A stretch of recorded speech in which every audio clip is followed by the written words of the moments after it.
#drive death, Britain's most prolific serial killer asterisk. I wouldn't buy him any Easter eggs. These callous words were spoken by a trusted family doctor to a concerned relative about a patient's life expectancy. 4 days later, that patient was dead, another victim in a decades-long killing spree that would shock a nation. Behind the gray beard and spectacles, Dr. Harold Shipman was the last person anyone would suspect of being a serial killer. In the quiet suburban town of Hyde, just east of Manchester, England, this unassuming physician hid a monstrous secret. How does a doctor sworn to heal become one of history's most prolific murderers? What transforms a medical professional into a predator who watches the light fade from his victim's eyes? The answers may lie in Shipman's teenage years, when he witnessed his mother's painful death from lung cancer at just 17. He observed as she received diamorphine injections to ease her suffering, the very drug he would later use to murder at least 215 people, the sound of a doorbell, a friendly doctor's visit, the flash of a syringe. For his victims, mostly elderly women living alone, death came swiftly during what should have been routine house calls. With a gentle bedside manner that earned their trust and affection, Shipman would administer lethal injections while his victims smiled and thanked him, unaware they were receiving their death sentence. Many patients described Shipman as having a wonderful bedside manner, noted Dame Janet Smith, the High Court judge who investigated his crimes.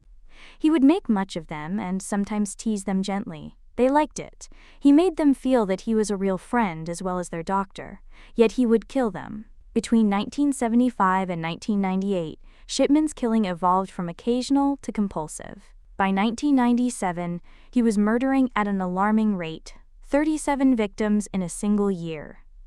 The addiction to killing had taken complete hold. The soft click of a medical bag closing. A falsified death certificate. Another family in mourning. His methods were shockingly simple yet devastatingly effective.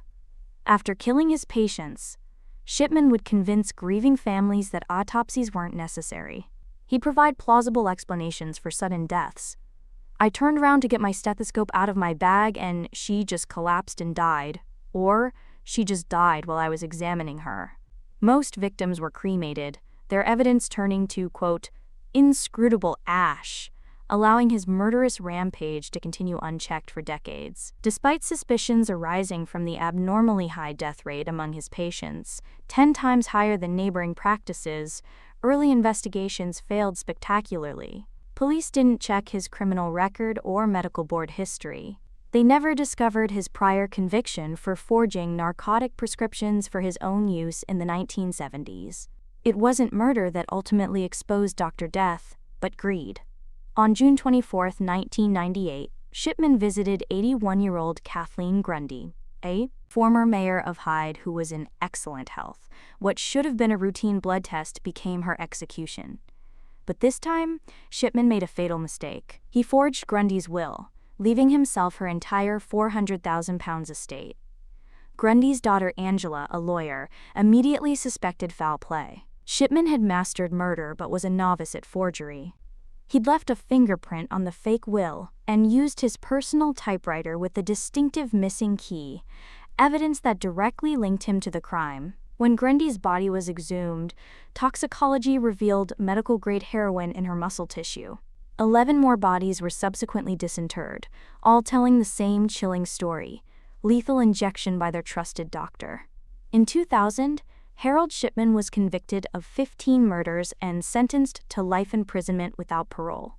Investigators would later estimate his true victim count between 215 and 260 people, making him Britain's most prolific serial killer. Perhaps the most disturbing aspect of the Shipman case is that he never confessed or revealed his motives. Was he playing God? Did he derive pleasure from watching the moment of death, or was killing itself an addiction he couldn't control? Dame Janet Smith concluded, "I regret to say that I can shed very little light on why Shipman killed his patients. There is some evidence that he is an addictive personality, and it is possible that killing was a form of addiction." On January 13, 2004, One day before his 58th birthday, Harold Shipman hanged himself in his prison cell. His suicide denied closure to the families of his victims, who would never hear an explanation for their loved ones' murders. The Shipman case shattered public trust in the medical profession and left a permanent scar on the community of Hyde. His shadow still looms over discussions of medical ethics, palliative care, and the systems designed to protect vulnerable patients. In the quiet homes of Hyde, elderly residents still speak in hushed tones about the doctor who brought death instead of healing, the man who watched hundreds of innocent patients take their final breath while thanking him for his care.